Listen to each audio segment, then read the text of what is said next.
क्या आप जानते हैं एक सरकारी कॉलोनी जहां पर ऑफिशियल्स अपनी फैमिली के साथ रहते थे, लेकिन इनमें से एक परिवार का सरकारी क्वार्टर अभी लोगों के बीच और मीडिया में चर्चा का विषय बना हुआ है। आम जनता और परिवार के लोग सड़क पर उतरकर कड़ी से कड़ी कार्रवाई की मांग कर रहे हैं। कुछ ऑफिशियल्स या फिर सरकारी लोग जिन्हें लगता था कि अपनी ड्यूटी कर रहे हैं, पर हो कुछ और ही रहा था, जिनके बारे में शायद ये भी नहीं जानते। इन्हें छोड़िए, जिसके घर में सारी चीजें हुई उस परिवार को भी भनक नहीं था। पुलिस जो अपनी जांच करके सच्चाई बाहर निकालती है, उसने हर किसी को सोचने पर मजबूर कर दिया कि सच में ये कलयुग है। नमस्कार दोस्तों, तो क्या हाल चाल है आपके। आज हम बात करने वाले हैं खामभला फैमिली केस के बारे में। इस घटना की शुरुआत होती है गुजरात के भावनगर डिस्ट्रिक्ट के भरतनगर थाना क्षेत्र से। यहीं पर कच्छ लेक के अपोजिट में फॉरेस्ट कॉलोनी है। यह पूरा 50 बीघे में फैला हुआ फॉरेस्ट लैंड है, जहां पर कई गवर्नमेंट क्वार्टर्स बने हुए हैं। यहाँ फॉरेस्ट डिपार्टमेंट के कर्मचारी और ऑफिशियल्स रहते हैं। इन्हीं क्वार्टर्स में से ये वाला क्वार्टर है जो कि एक एसीएफ यानी assistant conservator of forest Shailesh Khambhala ji को अलॉट हुआ था। शैलेश जी की पत्नी है नैनाबेन रबारी और 2 बच्चे हैं, 13 साल की बेटी पृथा और 9 साल का बेटा भव्या। शैलेश जी का मूल रूप से घर सूरत के कतारग्राम एरिया के पारस सोसाइटी में है। इनकी पत्नी और दोनों बच्चे सूरत में रहते थे। चूँकि शैलेश जी की नौकरी ऐसी थी कि कुछ टाइम के बाद ट्रांसफर हो जाता, इसके चलते अगर पत्नी और बच्चे साथ में रहते तो उन्हें भी अलग अलग शहर में शिफ्ट होना पड़ता, जिसमें काफी दिक्कत होती, बच्चों की पढ़ाई पर भी असर पड़ता। इसीलिए पत्नी बच्चों के साथ अपने ससुराल में रहती सूरत। शैलेश और नैना की शादी को करीब 15 साल हो चुके हैं। परिवार की सहमति से ही विवाह हुआ था। इनका साटा पाटा प्रथा के तहत शादी हुआ, यानी अगर एक घर से लड़की शादी करके दूसरे घर में जाती है तो उस घर की भी लड़की शादी करके इस घर में आएगी। इसी के तहत नैना के भाई की भी शादी शैलेश की बहन से हुई थी। इस तरह की शादी का सिस्टम कई जगहों पर देखने को मिलता है। तो पूरा परिवार सूरत में रहता था, जॉइंट फैमिली थी। लेकिन शैलेश को नौकरी के चलते घर से दूर रहना पड़ता। कभी कभी छुट्टी मिलने पर ही घर आते थे। ऐसा ही कभी बच्चों की छुट्टी होती तो पत्नी इन्हें लेकर शैलेश के पास चली जाती। शैलेश खामभला काफी पढ़े लिखे हैं, केमिस्ट्री में बीएससी ग्रेजुएट हैं। ये अपने काम के प्रति भी काफी मेहनती थे। इनके जॉब की शुरुआत भी लोअर पोस्ट से हुई थी, लेकिन धीरे धीरे प्रमोशन होकर अच्छा खासा पद हासिल कर लिया। पहले ये दहोद में आरएफओ यानी रेंज फॉरेस्ट ऑफिसर थे। फिर जूनागढ़ के मेंदरदा में ट्रांसफर हुआ। उसके बाद वापस दहोद आए। आगे भरूच में आरएफओ के पद पर अपनी सेवा दी। लगभग 1 साल पहले इनका एसीएफ की पोस्ट पर प्रमोशन होता है। 6 महीने पहले ये भावनगर के फॉरेस्ट कॉलोनी में शिफ्ट हुए। अलग अलग जगहों पर इनका ट्रांसफर होता रहता था, जहां भी जरूरत हो। इसी वजह से ये अकेले होते, फैमिली घर पर होती। 27 अक्टूबर 2025 आज के दिन पत्नी नैना अपने बेटा और बेटी के साथ पति के पास भावनगर के इस फॉरेस्ट कॉलोनी में आई। दिवाली के मौके पर बच्चों के स्कूल की छुट्टी हुई थी। सोचा कि कुछ दिन घूमने के लिए बच्चों के पिता के पास चलते हैं, फिर वापस आ जाएंगे। परिवार काफी खुश था। काफी दिन के बाद ये लोग साथ हैं, पति पत्नी और दोनों बच्चे। ये लोग कहीं कहीं घूमने भी गए, साथ में अच्छा समय बिताया। अब डेट आता है 5 नवंबर 2025 बुधवार का दिन। हमेशा की तरह शैलेश अपने टाइम से ड्यूटी पर जाते हैं। आज इन्हें भावनगर में ही आने वाले तलाजा नामक एरिया में फील्ड विजिट पर जाना था। ये जाते भी हैं, काम करते हैं। उसके बाद दोपहर के लगभग 2 बजे अपनी ड्यूटी पूरी करके ये सरकारी क्वार्टर आए। सोचा कि पत्नी बच्चे इंतजार कर रहे होंगे, लेकिन जब शैलेश यहाँ पर पहुंचे तो देखा कि घर में कोई भी नहीं है। आखिर तीनों कहाँ चले गए। इन्होंने पूरे घर में उनको ढूंढा, आवाज लगाया, घर के बाहर आकर भी देखते हैं, पर वो कहीं पर भी मिले नहीं। इन्होंने नैना को कॉल किया, लेकिन वो नॉट रीचेबल था। घर पर थोड़ा और देखने पर लगा कि पत्नी और बच्चे के सामान भी यहाँ पर नहीं हैं। जो बैग लेकर वो आए थे, उनके सामान, कपड़े, चप्पल कुछ भी नहीं। हो सकता है कि शायद ये लोग वापस सूरत चले गए हों परिवार के पास, लेकिन बिना इन्फॉर्म किए वो कैसे जा सकते हैं। 9:30-10 बजे के आसपास शैलेश अपने काम पर गए थे और 2 बजे के बाद घर आए। इसी बीच शायद नैना बच्चों को लेकर गई हो। भावनगर से सूरत के बीच समुद्र पड़ता है। 148 किलोमीटर की दूरी है। नॉर्मली फेरी लेकर जाते हैं। 6 घंटे के आसपास पहुंचने में लगते हैं। अगर जमीन से घुमा कर जाएं तो इसकी दूरी 345 किलोमीटर होगी और पहुंचने में 8-9 घंटे लगेंगे। थोड़ा इंतजार करने के बाद शैलेश ने अपने घर पर कॉल लगाया कि नैना वहां पर पहुंची या नहीं। पता चला कि वो अभी नहीं पहुंची। इसके बाद अगले दिन शैलेश ने वापस घर पर कॉल किया, नैना और बच्चे आए या नहीं। अभी तक आए नहीं थे। अब इन्होंने घर वालों को बताया कि कल वो लोग निकले थे, लेकिन अभी तक पहुंचे क्यों नहीं। ये सुनकर परिवार के लोग भी घबरा जाते हैं। नैना कहीं और तो नहीं गई है, शायद अपने मायके चली गई हो। शैलेश ने वहां पर भी कॉल करके पूछा, लेकिन वो वहां भी नहीं थी। इसी 6 नवंबर को ससुराल और मायके से कुछ रिश्तेदार यहाँ भावनगर आते हैं नैना और बच्चों को ढूंढने के लिए। इधर उधर पता करते करते पूरा 6 नवंबर बीत जाता है, लेकिन कुछ पता नहीं चलता। अब 7 नवंबर की शाम में करीब 6 बजे शैलेश अपने रिश्तेदारों के साथ भरतनगर पुलिस स्टेशन जाते हैं और एक कंप्लेंट फाइल कराया कि इनका परिवार कहीं मिल नहीं रहा। पुलिस स्टेशन ऑफिसर यानी पीएसओ ने कंप्लेंट फाइल किया। बिना देरी किए एएसआई अपनी जांच शुरू कर देते हैं। नैना, पृथा और भव्या की एक एक डिटेल लेते हैं, उनकी फोटोज, आईडीज सब कुछ जुटाते हैं। इसके बाद वायरलेस के जरिए इस क्षेत्र के अलग अलग थानों में भेजते हैं। इस केस को पुलिस शुरू से ही काफी गंभीरता से ले रही थी।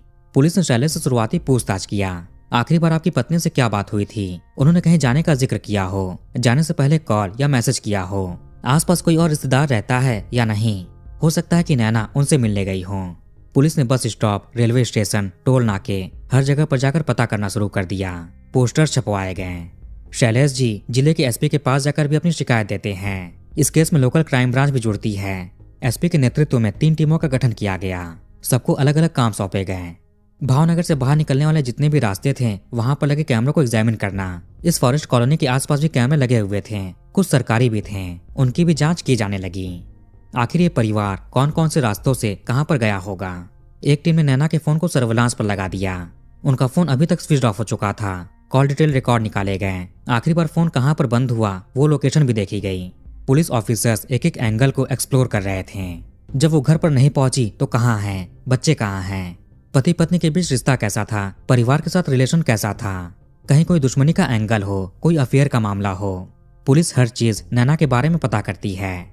शैलेश ने पुलिस से आकर बताया कि कॉलोनी के एक सिक्योरिटी गार्ड ने ऑटो में इनकी पत्नी और दोनों बच्चों को कहीं पर जाते हुए देखा था, वो भी 5 नवंबर के दिन। ये पता चलते ही पुलिस ने सिक्योरिटी गार्ड को बुलाया और डिटेल में जानकारी ली। सिक्योरिटी गार्ड ने एक ऑटो उस दिन देखा तो था, लेकिन ये श्योर नहीं है कि वो शैलेश की फैमिली थी या फिर नहीं, क्योंकि ये उनको ठीक से पहचानते नहीं थे। वो लोग यहाँ पर ज्यादा रहते नहीं, आए भी तो कभी मिलना नहीं हुआ, इसलिए कंफर्म नहीं बता सकते कि ऑटो में कौन था। नैना के कॉल रिकॉर्ड में जो भी नंबर्स थे वो सभी जान पहचान के लोगों के थे, कोई संदिग्ध नहीं था। इनका किसी के साथ अफेयर हो इसकी भी पुष्टि नहीं होती। वो तो काफी सीधी सादी और पारिवारिक महिला थीं, 2 बच्चे हैं, वो इस तरह के गलत काम नहीं करेंगी। नैना जी के मायके और ससुराल दोनों ने ही उनके अफेयर की बात को लेकर नकार दिया। फॉरेस्ट कॉलोनी में आस पड़ोस के रहने वाले लोगों से भी पुलिस बात करती है, पर उनसे भी कोई खास जानकारी नहीं मिली। वो लोग शैलेश को जानते तो थे, लेकिन इनकी पत्नी और बच्चों से उतने फेमिलियर नहीं थे। ये ज्यादा यहाँ पर रहते नहीं तो पहचान कैसे होगी। सीसीटीवी से भी कोई खास जानकारी नहीं मिली, उसमें कहीं भी आते जाते नहीं दिखे। नैना की आखिरी लोकेशन भी इसी कॉलोनी के पास दिखी थी, यहीं पर फोन स्विच ऑफ हुआ। शैलेश की अपनी पत्नी के साथ जो भी आखिरी बार बातचीत हुई थी, खासकर मैसेज में, पुलिस ने इनसे इसके स्क्रीनशॉट मांगे। इनको भी एग्जामिन करते हैं, पर कुछ खास सुराग नहीं मिला। पति पत्नी के बीच नॉर्मल बातचीत हुई थी। शैलेश स्वयं भी अपनी तरफ से जांच पड़ताल कर रहे थे कि वो कहां कहां पर जा सकती है। ये पुलिस के वरिष्ठ अधिकारियों से भी बात करते हैं कि जल्द से जल्द इनकी फैमिली को ढूंढा जाए। एसपी ने इनको आश्वासन दिया कि काबिल ऑफिसर्स इस केस में लगे हुए हैं, जल्द ही पत्नी और बच्चों को ढूंढ लेंगे, चिंता मत कीजिए। एसपी ने ऑफिसर्स को खुली छूट दे रखी थी, बिना किसी दबाव के जांच करें। पुलिस ने शैलेश से इनकी पत्नी के मोबाइल फोन के बारे में पूछा कि वो कहाँ हो सकता है। ये बात इनके दिमाग में बैठा रहा। ये सरकारी क्वार्टर आकर अपने घर की जांच करते हैं, शायद पत्नी ने कुछ रखा हो, कोई सुराग छोड़ा हो, घर में कोई बाहरी व्यक्ति आया हो, इसका भी सुराग नहीं था पुलिस के पास। इसका मतलब कि पत्नी अपनी मर्जी से गई होगी, लेकिन कैमरे में जाते हुए क्यों नहीं दिखी। शैलेश 12 नवंबर तक अपनी ड्यूटी अच्छे से निभाते हैं। उसके बाद छुट्टी लेकर सूरत चले गए अपने परिवार को ढूंढने के लिए, वहां पर कहीं गई हों। लेकिन 14 नवंबर को वापस भावनगर आते हैं। ये अपने जान पहचान के लोग, रिश्तेदार, कम्युनिटी मेंबर्स, कुछ लोकल पॉलिटिशियंस, इन सभी के साथ डीएम ऑफिस गए और एक एप्लीकेशन दिया कि जल्द से जल्द इनकी फैमिली को ढूंढा जाए। इससे पुलिस पर और भी प्रेशर पड़ता है। इसी बीच शैलेश इन्वेस्टिगेशन करने वाली टीम के पास पहुंचे। उनको एक मोबाइल फोन दिखाया। ये फोन इनकी पत्नी नैना का था। घर में खोजबीन करने के दौरान इन्हें ये मिला है। पुलिस इस फोन की जांच करती है, शायद कोई अहम सुराग हाथ लगे। ये फोन स्विच ऑफ था, इसको ऑन करते हैं। फोन की एक एक चीज खंगाली जाने लगी। जांच के दौरान पुलिस को व्हाट्सएप पर एक मैसेज मिलता है, जो कि नैना ने अपने पति को भेजने की कोशिश की थी। कोशिश की यानी कि मैसेज सेंड नहीं हुआ था। जब पुलिस ने फोन को ऑन किया तब ये एयरप्लेन मोड पर था। इस मोड में सिम कार्ड द्वारा इंटरनेट यूज नहीं कर सकते और किसी का कॉल भी नहीं आ सकता। पुलिस को लगा कि एयरप्लेन मोड ऑन होते हुए मैसेज भेजने की कोशिश हुई है, जिस वजह से ये पहुंच नहीं पाया। ये 5 नवंबर की सुबह 10:18 पर टाइप किया गया था। इसमें मोटा मोटी लिखा था कि इसको काफी परेशान किया गया है, इसीलिए बच्चों के साथ घर छोड़कर जा रही हैं। कुछ मीडिया रिपोर्ट्स के अनुसार मैसेज में लिखा था कि अपने बच्चों के असली पिता के पास जा रही हैं, इसीलिए ढूंढने की कोशिश मत करना, वरना ये जीवित नहीं रहेंगी। पुलिस ने मैसेज पढ़कर सोचा कहीं अफेयर का तो मामला नहीं। नैना बच्चों को लेकर प्रेमी के पास गई हो, पर इनके मोबाइल फोन में ऐसा कोई संदिग्ध नंबर नहीं मिलता है जिससे अक्सर बात होती हो। पुलिस ने फोन में और भी मैसेजेस चेक किए। नैना की बहन को मैसेज दिखाकर पूछा जाता है। इसमें जिस तरह के शब्द लिखे गए थे, पुलिस के अनुसार नॉर्मली नैना इंग्लिश अल्फाबेट में गुजराती लैंग्वेज में बात करती थी, यानी कि इंग्लिश में गुजराती लिखती। इनके बात करने के तरीके, शब्द गुजराती होते हैं, लेकिन इस वाले मैसेज में गुजराती के साथ साथ इंग्लिश वर्ड का भी यूज हुआ था और कुछ ऐसे भी वर्ड्स थे जिनका इस्तेमाल नैना कभी नहीं करती थी चैट में। नैना की बहन ने भी मैसेज पढ़कर कथित तौर पर दावा किया कि ये नैना नहीं लिख सकती। पुलिस को भी ऐसा ही कुछ लग रहा था। ऊपर से अपने पति को मैसेज भेजना भी हो तो एयरप्लेन मोड ऑन क्यों करेंगी? ऐसे तो मैसेज सेंड नहीं हो पाएगा। अब पुलिस ने शैलेश के फोन की भी CDR यानी कॉल डिटेल रिकॉर्ड, लोकेशन सब कुछ निकालना शुरू किया। जिस तरह से शैलेश पुलिस से बातचीत करते हैं, सवाल के जवाब देते हैं, उससे लगता कि शायद इनको परिवार के गायब होने का कोई दुख या गम नहीं है। पुलिस ने इनके बिहेवियर को देखकर थोड़ा संदेह किया और इनकी डिटेल्स निकालनी शुरू कर दी। शैलेश ने 5 और 6 नवंबर के आसपास जिन भी लोगों से बातचीत किया था, पुलिस ने उनको भी थाने बुलाया पूछताछ के लिए। कैमरों की पुरानी फुटेज की जांच में तो शैलेश की फैमिली बाहर आते जाते घूमते हुए कई बार दिखाई दी, लेकिन जैसा कि शैलेश क्लेम कर रहा था कि 5 नवंबर के दिन वो चले गए, पर इस दिन के कैमरे की फुटेज में परिवार जाते हुए नहीं दिखा। जिस समय नैना के फोन में वो अनसेंड मैसेज भेजा गया था, उस टाइम उसकी लोकेशन और शैलेश की लोकेशन यानी पति पत्नी दोनों के फोन की लोकेशन एक थी, एक जगह पर थी। अगर दोनों एक जगह पर हैं तो नैना मैसेज क्यों करेगी? सीधे आकर बात कर लेती। नैना ने मैसेज टाइप नहीं किया, ये साफ साफ लग रहा था। कहीं शैलेश ने तो नहीं किया सबको गुमराह करने के लिए, ये दिखाने के लिए कि पत्नी अपने प्रेमी के साथ चली गई, साथ में बच्चों को भी ले गई। शैलेश के कॉल डिटेल में इनके कुछ कलीग्स के नंबर मिले। 15 नवंबर को पुलिस इन्हें थाने बुलाकर स्टेटमेंट रिकॉर्ड करवाती है। पता चला कि शैलेश ने 2 नवंबर के दिन अपने जूनियर RFO अमित वानिया से कहा कि इनके घर के पास पानी जमा हो रहा है और कचरे इकट्ठा हो गए हैं, इसलिए यहाँ पर 2 गड्ढे करवा दो ताकि उसमें पानी और कचरे का निपटान कर सके। अब सीनियर ऑफिसर ने ऑर्डर दिया है तो इन्होंने गिरीश बलदानिया जो कि JCB ऑपरेटर थे और JCB मशीन भेजी। शैलेश जी ने क्वार्टर के बगल में करीब 20 फीट की दूरी पर 2 गड्ढे कराए। आगे शैलेश जी ने 6 नवंबर को ऑर्डर दिया कि मिट्टी लाकर गड्ढों को भर दो। उसके बाद फॉरेस्ट गार्ड विशाल पनोत ने 2 डंपर्स को मोरम नामक मिट्टी लाकर जमीन बराबर करने का इंस्ट्रक्शन दिया। इसी 15 नवंबर को पुलिस ने विशाल पनोत जी को बुलाया स्टेटमेंट रिकॉर्ड करने के लिए। इनके अनुसार 6 नवंबर की सुबह 8:35 पर इनके फोन पर RFO अमित वानिया का कॉल आया था। उन्होंने बोला कि ACF खांबला सर के क्वार्टर में मिट्टी की जरूरत है। जब इनसे कहा कि 2 डंपर्स अरेंज करो तो इन्होंने डंपर ऑपरेटर कुलदीप सिंह को कॉल किया और 2 डंपर्स भेजने को बोला। इसके बाद 10 बजे डंपर ऑपरेटर और संजय राठौड़, संजय जी RFO वानिया के ड्राइवर हैं, ये 2 लोग फॉरेस्ट कॉलोनी पहुंचे। सर से पूछा कि डंपर कहाँ पर खाली करें। उन्होंने बोला मैं आ रहा हूँ। वो आकर गाड़ी को पीछे करने को कहते हैं और घर के साइड में ले गए। इस बीच फॉरेस्ट गार्ड विशाल पनोत भी मौजूद थे। ये देखने के लिए जाते हैं कि कहाँ पर डंप करना है, लेकिन शैलेश जी ने इनको जोर देकर रुकने को कहा। बोला कि यहाँ पर सांप है, गलती से पैर रख दिया था, वो गुस्से में होगा, इसलिए सतर्क रहो, यहाँ पर मत आना। फिर शैलेश जी स्वयं डंपर को इशारे करके मिट्टी खाली करवाते हैं। पर यहाँ पर गड्ढा करने के बाद जो मिट्टी निकली थी उसको यूज क्यों नहीं किया? बाकी अलग से डंपर क्यों मंगवाए गए, जबकि JCB बुलवाकर पुरानी वाली मिट्टी से ढक सकते थे? ये विशाल जी ने शैलेश से सवाल किया। शैलेश ने कहा कि गड्ढे में नील गाय चली गई थी, उसको निकालने के लिए गड्ढे में मैट्रेस डाला जिससे उसके निकलने में हेल्प हो सके। इसके बाद गड्ढा भर दिया जाता है। 16 नवंबर को पुलिस ने गिरीश बलदानिया को थाने बुलाया, जिन्होंने 2 नवंबर को गड्ढा किया था। ये भी अपना स्टेटमेंट देते हैं। बोला कि जैसा RFO वानिया सर ने ऑर्डर दिया, ये 2 नवंबर की दोपहर 2 बजे JCB लेकर फॉरेस्ट कॉलोनी गए थे और वहां 5.5 और 6.5 फीट के 2 गड्ढे किए। पुलिस ने इसी 16 नवंबर को शैलेश को भी बात करने के लिए बुलाया। ये आते हुए काफी नॉर्मल लग रहे थे, लेकिन जब इन्होंने गिरीश बलदानिया को देखा तो उनके पसीने छूटने लगे, चेहरे का रंग उड़ गया। पुलिस भी ये चीज नोटिस करती है। अब इसी 16 नवंबर के दिन DSP, investigating team, executive magistrate, forensic team, 5 witnesses, photographer, videographer, JCB machine, खुदाई करने के लिए कर्मचारी, मजदूर, शैलेश के जूनियर ऑफिसर्स, डॉग स्क्वाड सभी फॉरेस्ट कॉलोनी पहुंचते हैं। दोनों गड्ढों की वापस से खुदाई की गई। यहाँ शैलेश के परिजन, रिश्तेदार इत्यादि भी मौजूद थे। जिस बात का सभी को संदेह हो रहा था वही चीज यहाँ पर होता है। एक में पत्नी थी और दूसरे में बेटा बेटी। 9-10 दिन की कड़ी जांच के बाद पुलिस को अहम सबूत हाथ लगे। पुलिस ने इनको रिकवर करके सरटी हॉस्पिटल भिजवा दिया पोस्टमार्टम और बाकी फॉरेंसिक जांच के लिए। इसी दिन पोस्टमार्टम कंप्लीट करके घर वालों को सौंप देते हैं। रात तक अंतिम संस्कार भी हो गया। इसमें शैलेश को छोड़कर सभी रिश्तेदार शामिल हुए थे, क्योंकि शैलेश तो पुलिस के पास थे। इनको 17 नवंबर को ऑफिशियली अरेस्ट करते हैं। इन्होंने अपना गुनाह भी स्वीकार कर लिया, पर यह सब आखिर क्यों किया? उधर जब पुलिस डॉग स्क्वाड के साथ गड्ढे के आसपास जांच कर रही थी तो बार बार डॉग्स उस सरकारी क्वार्टर में जा रहे थे। खासकर लिविंग रूम के सोफे के पास और बेडरूम में रखे सोफे के पास। लगा कि यहीं पर घटना अंजाम दिया गया होगा। पुलिस ने शैलेश की और भी कॉल डिटेल्स एग्जामिन किए। 27 नवंबर को पत्नी नैना दिवाली वेकेशन पर पति के पास आई थी अपने बच्चों को लेकर। इनका मन था कि अपने पति के पास ही रहें, इन्हें वापस नहीं जाना। इनकी चाह थी कि परिवार एक साथ रहे, जहां भी जाएं तो साथ जाएं, बच्चे भी यहीं पर रहकर पढ़ेंगे। लेकिन शैलेश ने मना किया, कहा कि तुम ससुराल जाओ और इसके माता पिता का ख्याल रखो। शैलेश के एक छोटे भाई भी थे जिनकी जल्दी ही शादी भी होने वाली थी। पति ने बोला कि अगले साल जनवरी तक ससुराल में रहो, जब तक कि भाई की शादी नहीं हो जाती, एक और बहू नहीं आ जाती, फिर कोई दिक्कत नहीं होगी। पर कथित तौर पर नैना नहीं मानती, इसको तुम्हारे साथ ही रहना है, जहां भी जाएंगे साथ जाएंगे, अब अकेले नहीं रहना। इससे पति पत्नी के बीच झगड़ा होने लगा।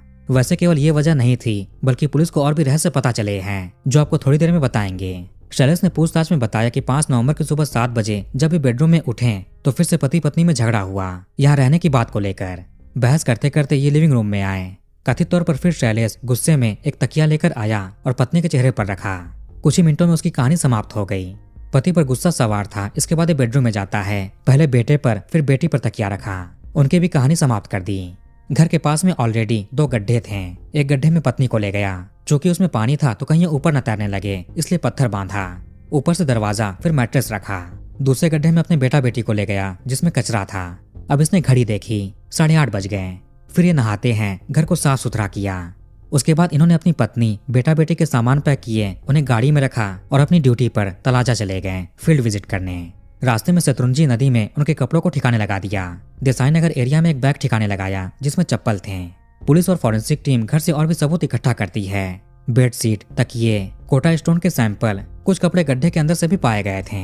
सभी सैंपल्स को गांधीनगर और जूनागढ़ के एफएसएल भेजे गए। पुलिस को घर में लाल लिक्विड भी मिला, जिसे लेकर संदेह है कि शायद इसे ही पिलाकर नींद में सुलाया गया हो, फिर घटना अंजाम दी गई हो, क्योंकि आसपास के किसी ने भी उस सुबह कोई अजीब आवाज नहीं सुनी थी। शैलेश ने कहा था कि सब कुछ गुस्से में किया। हालांकि इसने 2 नवंबर को घर के पास गड्ढे बनवाए थे। 5 नवंबर को परिवार गायब हो गया और 6 नवंबर को गड्ढा भर जाता है। पुलिस को यह पहले से रची साजिश लग रही थी। थोड़ी और सख्ती दिखाएगी तो शैलेश ने यह भी स्वीकार किया कि सब कुछ प्लान के तहत किया है। इसके कॉल डिटेल में पुलिस को एक लड़की का भी नंबर मिला जिससे इसकी अक्सर बातचीत होती थी। पुलिस 18 नवंबर की शाम को इस लड़की को बुलाती है थाने में पूछताछ के लिए। पता चला कि यह महिला और शैलेश एक दूसरे से प्रेम करते थे। महिला भी फॉरेस्ट डिपार्टमेंट में है, कलीग है। हालांकि शैलेश से शादी नहीं करना चाहती थी। शैलेश ने जो कुछ भी किया इसके बारे में इनको कोई जानकारी नहीं। मीडिया के अनुसार 2021 में ये महिला किसी फिजिकल बीमारी से ग्रसित हो गई थी। इसके बाद ही इन्होंने फैसला किया कि ये शादी नहीं करेंगी। 2022 में इनकी मुलाकात शैलेश से होती है। पहले दोस्ती हुई, फिर पसंद करने लगे। इन्हें पता था कि शैलेश की पत्नी है और 2 बच्चों का पिता है, फिर भी इनमें अफेयर हुआ। पर शैलेश अपने परिवार के साथ ऐसा काम करेंगे, ऐसी घटना अंजाम देंगे, इसके बारे में इनको कोई आइडिया नहीं। इन्हें शैलेश से शादी नहीं करनी, इसकी भी जानकारी शैलेश को थी, फिर भी वो इसके साथ रहने के लिए काफी ज्यादा आतुर था। शैलेश चाहता तो अपनी पत्नी से अलग हो जाता और खुलकर इस महिला से मिल सकता था, लेकिन इसकी शादी साटा पाटा प्रथा के तहत हुई थी। उसके अनुसार अगर ये नैना को डिवोर्स देता है तो उसकी बहन को भी, जिसकी नैना के भाई से शादी हुई थी, उस शादी को भी कैंसिल करना पड़ेगा। लेकिन शैलेश अपनी बहन के घर नहीं बिखेरना चाहता था। मीडिया रिपोर्ट्स के अनुसार जब एसपी के पास शैलेश गया था तो उनसे बोला कि अब 2-3 दिन का टाइम दीजिए, जांच को होल्ड कर दीजिए, पहले ये स्वयं अपनी पत्नी को ढूंढेंगे, क्योंकि समाज में इज्जत का सवाल है। ये बात तब की है जब वो अनसेंड मैसेज मिला था जिसमें किसी और के पास जाने की बात पत्नी ने मैसेज में कही थी। शैलेश 2-3 दिन के बाद कॉल करके बोलता तो एसपी जांच को वापस कंटिन्यू करते। हालांकि 4-5 दिन बीत गए लेकिन शैलेश का कॉल नहीं आया। लेकिन पुलिस ने कोई भी जांच कम नहीं की थी। अभी तक पुलिस को इस केस में प्रेमिका का रोल नहीं मिला है, इसलिए पहचान उजागर नहीं किया गया। घटना से पहले और घटना के बाद भी शैलेश की इस महिला से बातचीत हुई थी। जब महिला को पता चला कि प्रेमी का परिवार गायब हो गया है तो 7 नवंबर को ये कॉल करती है। इस पर शैलेश ने बोला कि तुम कॉल मत करो, ये स्वयं ही कॉल करके तुमसे बात करेगा। पुलिस ने शैलेश को कोर्ट में पेश करके 14 डेज की कस्टडी मांगी, लेकिन 7 डेज की मिलती है। कोर्ट ले जाने के दौरान समाज के लोगों ने खूब आवाज उठाया और कड़ी से कड़ी सजा देने की मांग की। शैलेश के पिता ने भी वीडियो जारी करके कहा कि अगर इनका बेटा गुनहगार है तो कड़ी से कड़ी सजा मिलनी चाहिए, इनकी बहू और पोते पोती को न्याय मिले। नैना जी के कजन भाई ने भी आश्चर्य जताया कि कभी भी पति पत्नी के बीच झगड़ा नहीं हुआ, 15 साल की शादी थी, अचानक ऐसा सब कैसे कर दिया। जीजा की प्रॉपर्टी को लेकर भी जांच करनी चाहिए। पुलिस घटना का रिक्रिएशन भी कराती है। शैलेश के जो जूनियर्स थे जिन्होंने गड्ढा किया था और फिर उसको भरा भी था, उन्हें भी पता नहीं था कि ऐसा कुछ हुआ है। वो तो बस सीनियर के ऑर्डर का पालन कर रहे थे। चूंकि इस एरिया में पानी इकट्ठा हो जाने की और गार्बेज की काफी प्रॉब्लम थी, इसीलिए लोग कभी कभी एरिया में गड्ढा करवा कर पानी और कचरे का निपटान करते थे। इसी वजह से जूनियर कर्मचारियों को संदेह नहीं हुआ।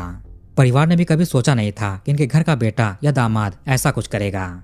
ये सरकारी नौकरी कर रहे थे, अच्छी सैलरी थी, अच्छा परिवार था। इसके बावजूद भी अफेयर की वजह से ये सब किया। पत्नी को इसीलिए दूर रखते थे। फॉरेस्ट डिपार्टमेंट के सीनियर्स ने कहा कि ये सेलेस को नौकरी से हटाने की कार्रवाई कर रहे हैं। उस पर इंक्वायरी भी बैठेगी। अब इसकी नौकरी भी चली जाएगी, प्रेमिका भी गई, परिवार भी गया, इज्जत भी गई। अब ये जेल में रहेंगे। तो वीडियो के ऊपर खत्म करते हैं। आप कमेंट करके अपनी राय बताइए। इस वीडियो को लाइक और शेयर जरूर करिए और हमारे चैनल को सब्सक्राइब करके बेल आइकन ऑन कर लीजिए। मिलते हैं नेक्स्ट वीडियो में। धन्यवाद।